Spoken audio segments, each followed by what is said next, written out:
Hey, besties! Welcome back to another episode of the Leveled Up Living podcast. Today, we're diving into a topic that is incredibly close to my heart: healing your inner child. If you've ever felt stuck in old patterns, experienced triggers that seem to come out of nowhere, or felt like certain emotional wounds keep coming up, this episode is definitely for you.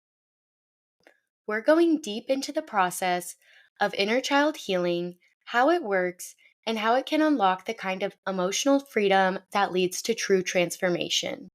So grab a cozy spot, maybe grab your journal, and let's get into it. So, what exactly is inner child healing? Simply put, it's the process of reconnecting with the younger version of yourself, your inner child, and healing the wounds, pain, or unmet needs that you may have carried from childhood. Our inner child represents all the emotional experiences we went through growing up, both good and bad.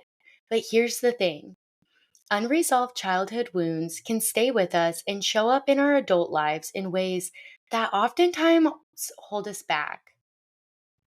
You might notice it when you get triggered by something small, feel like you're not enough, or have patterns in relationships that keep repeating. These are often rooted in the past, from unmet needs, emotional neglect, or moments when we felt unsafe or unseen as kids. Inner child healing is about giving that younger version of you the love, attention, and safety that they needed but maybe didn't receive.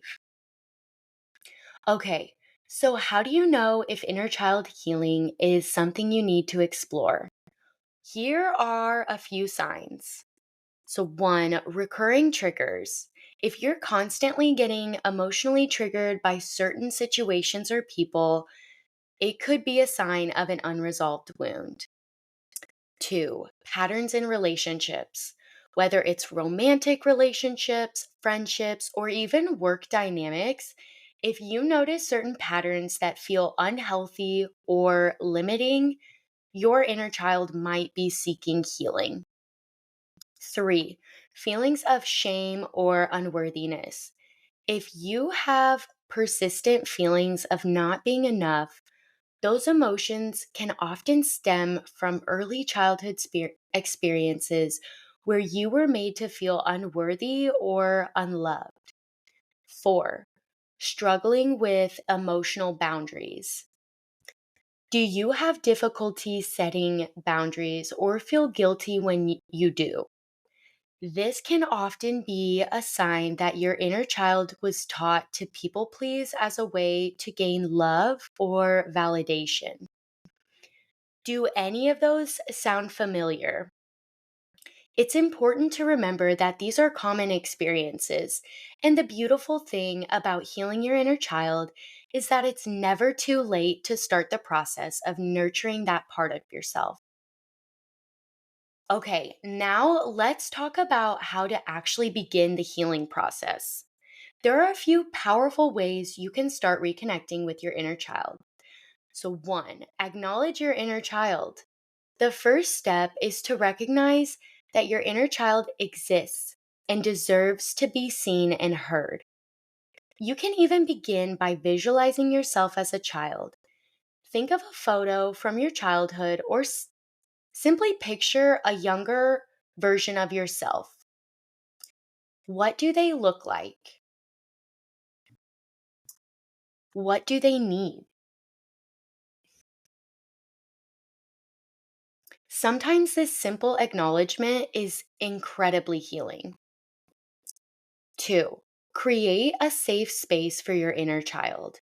Healing can only happen when we feel safe. You can create this safe space within yourself by offering love, reassurance, and comfort to your inner child. You can say things like, "I'm here for you," "You are safe," or "I love you just the way you are." Reassure that little version of you that they're no longer alone in their pain.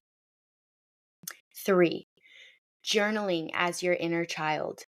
One of my favorite ways to reconnect with my inner child is through journaling.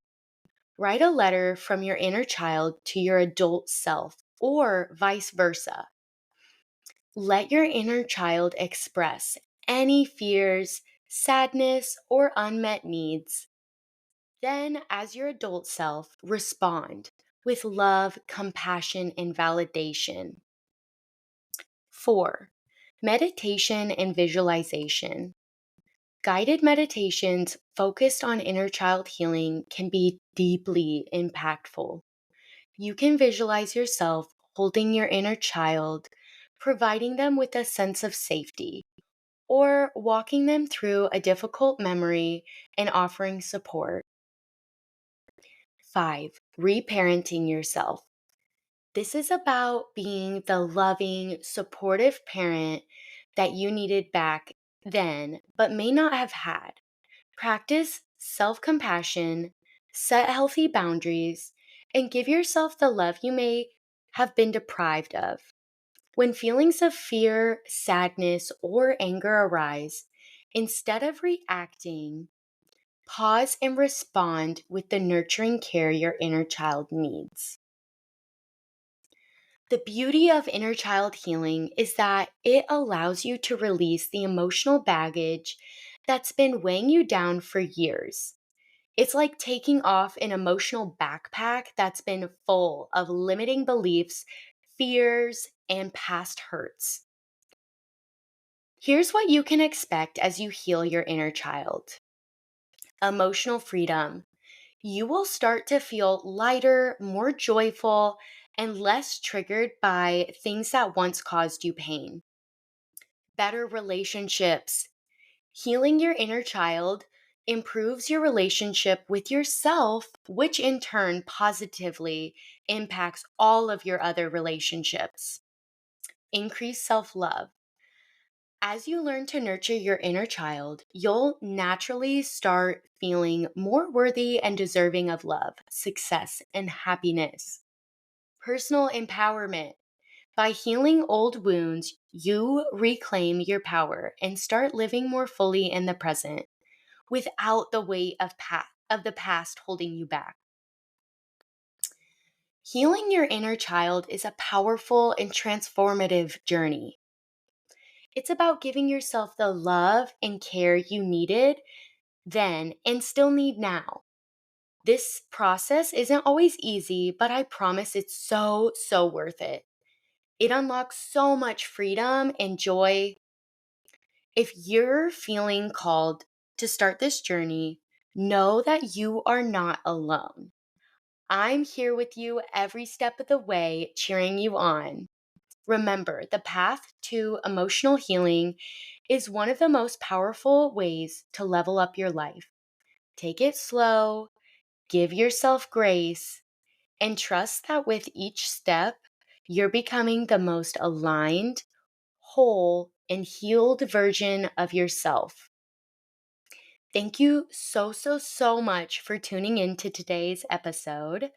I can't wait to see the incredible transformation you're stepping into. Be sure to join me next time as we dive into even more ways to level up your life. Until then, I'm sending you so much love and light. Take care as always. I'll see you next week. Bye.